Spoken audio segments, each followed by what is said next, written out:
Welcome to Redditamin, your daily dose of Reddit advice. We should let some dog breeds die out.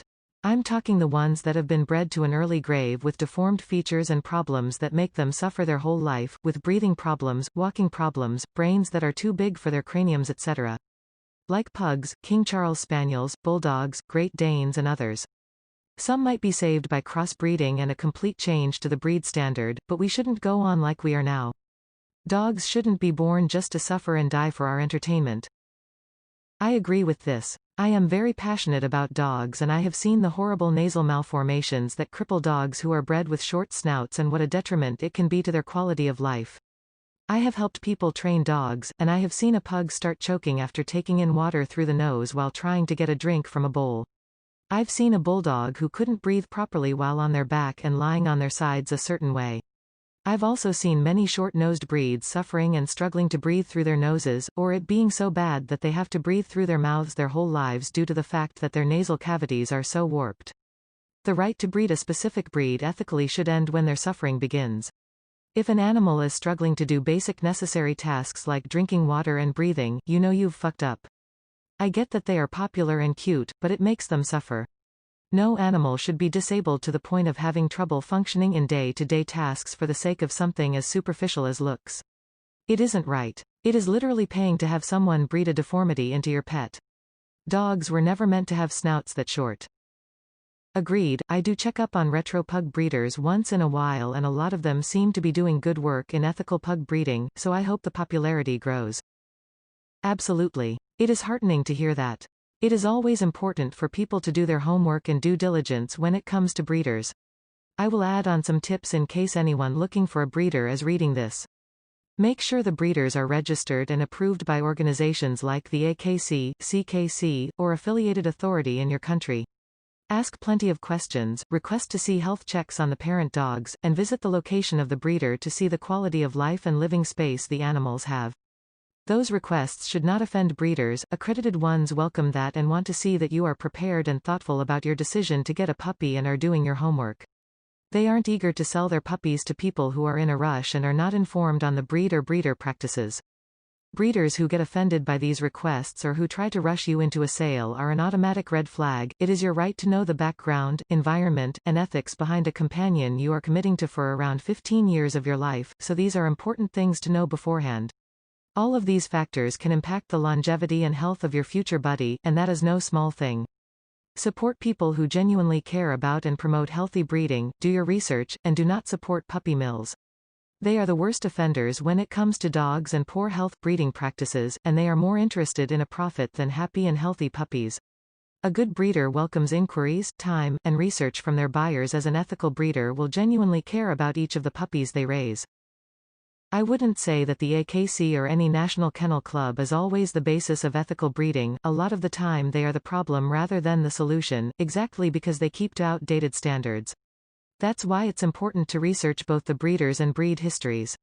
The pug is actually a good example of this, as the AKC and to my knowledge most national clubs keep the short-snouted, short-legged breed standard and don't accept retro pugs as legit.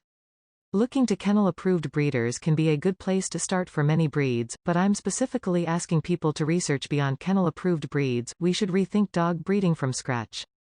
Puppy mills are terrible, and a good reminder that mutts aren't automatically the right answer either. I 100% agree with this, but I could probably write an entire paper on that as well. If I can at least steer most people away from buying puppies at stores who support puppy mills versus accredited breeders, it is one of many rudimentary steps involved in progress in the right direction. But you are absolutely right, some breed standards perpetuate malpractices like tail, ear docking and snout length, which is also deplorable. I always look for breeders who do not propagate harmful, mutilating practices such as those. People can sometimes be depressingly thoughtless and shallow. It's especially galling when the dog breed in question is trendy. I know a few years ago pugs were in, and people had to own one like it was a freaking purse or a pair of shoes. Humans are assholes.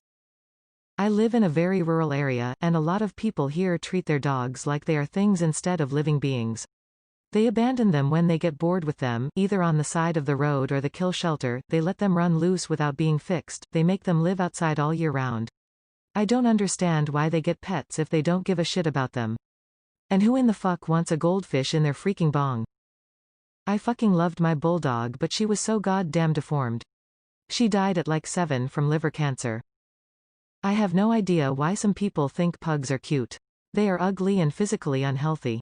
Smushed in snouts are so ugly looking and just bad design. I feel angry when people get dogs like that because they don't seem to realize that will kill the dog eventually. Disabled animals like that shouldn't exist. Only exists because we stupid humans think it's cute. Only breeding for certain traits. Quit breeding these traits. Some of the dogs that are bred, it's so cruel. Imagine having asthma bred into a group of people. Yet there are so many people who claim to be animal lovers and don't talk about this at all. I find it hypocritical. The fact that some dogs can only be born by C-section, yeah, I definitely agree some breeds should not be allowed to continue. Oh, don't worry. They also can't get pregnant naturally, as the male can't mount the female. So a stray dog couldn't get pregnant. The only way they're still alive as a breed is because we humans force them to be instead of letting them die out like they would naturally. I used to work with someone who was a massive animal rights activist, to the point of being completely vegan and would publicly rip into people who bought pets from breeders instead of adopting, yet she owned a purebred purchased pug that she would constantly show off.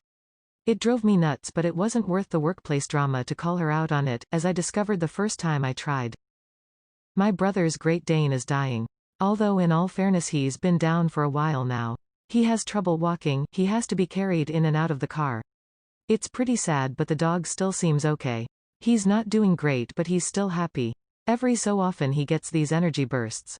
I get that everyone has their preferences for dogs, but I really feel like the Great Danes bring something to the table. I've met a few pugs and bulldogs and they're alright. But they don't have I don't know how to put it nicely, so I'll just say what I mean, worthwhile temperaments. As a breed I feel like with Great Danes there was at least some regard for their personalities when they were bred. But pugs and bulldogs were basically bred for appearances. I usually have the same impression about most East Asian breeds. They always seem bred for looks, often to look like another animal, but their personalities just aren't that great. I am a dog lover myself, so this is something I have wondered about for a while now. There are so many irresponsible breeders out there.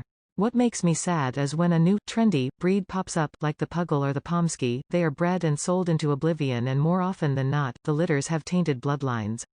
They start breeding mothers with their older children or litter mates, and that's when it gets really bad for the dogs. I have had only one purebred dog in my life, and it was a Shetland sheepdog. She was healthy, and her litter was her parents' only litter. She was given to my family by my mother's boss at the time, and he had all of her and her parents' records and breeding lines. All of my other dogs have been mutts, and they have been extraordinarily healthy, even my rescue who had lived almost 5 years on the streets before she was found by a shelter owner. I think the first step to stopping incessant breeding is to quit putting breeds into such high importance. Additionally, it's about changing attitudes about certain breeds, because until that stops, people will continue going to puppy mills or breeders, many of whom are irresponsible to purchase them without knowing or caring much about the breeds aside from, it's cute. These threads make me regret my username sad face. I agree with this 100%, but I would add chihuahuas to the list, those little demon spawn. Even more unpopular opinion, we should stop current breeding practices almost entirely.